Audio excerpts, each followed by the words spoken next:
Lufthavn præsenterede i dag en ny flyrute, hvor både virksomheder og andre rejselystne fra næste år kan tage direkte fra Aalborg til Nuuk. Snart bliver arbejdsdagen noget nemmere for Thomas Hjort og hans kollegaer. Det bliver rigtig godt, det her. Han arbejder med transport af varer til blandt andet Grønland. På et pressemøde i Aalborg Lufthavn i dag kom det frem, at de for 2025 tilbyder en direkte afgang til Nuuk. For mine kollegaer, både dem, der er her og dem, der bor i Grønland, vil det betyde rigtig meget. Deres rejsetid vil blive afkortet ganske meget. Indtil nu har de ansatte måttet flyve med mellemlanding i København og Grønland. En ny lufthavn i Nuuk gør det muligt at tilbyde ruten direkte fra Aalborg. Det kommer til at gøre det rigtig godt i forhold til servicen af vores kunder, i forhold til vores samarbejde med partnere. Og det gør også, at vi kan komme med et andet varespejl til vores kundegrupper oppe i Grønland. Vi har jo længere arbejdet på at få en direkte rute til Nuuk. Altså dels er der jo relationer og hvad skal man sige, behov virksomhedsmæssigt for at have den her trafik til Nuuk.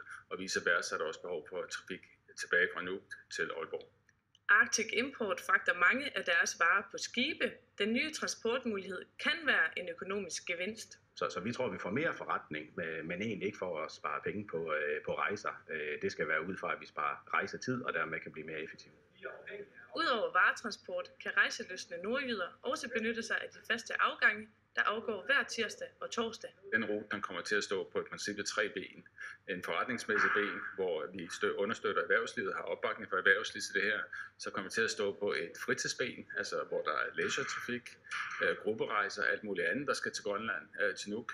Og så har vi et cargo-ben, hvor vi sender fragt til Nuuk og tager ligeledes fragt med hjem fra Nuuk. Men selvom glæden er stor, er den alligevel kort. Indtil videre er der kun planlagt 26 afgange. Efterspørgselen er der. Nu skal ruten så vise, at den også kan levere på det, som alle vores analyser, alle rejseselskabernes analyser osv. viser. Har vi helt frit valg, så ville vi jo gerne have haft, der var endnu flere. Men alting skal jo have en start. Så vi synes, at 26 afgange er bedre end 0 afgang. Så lad os starte med det her, og lad os bevise, at det bliver en rigtig god rute. Og så til næste år, så er det måske 36 eller 46.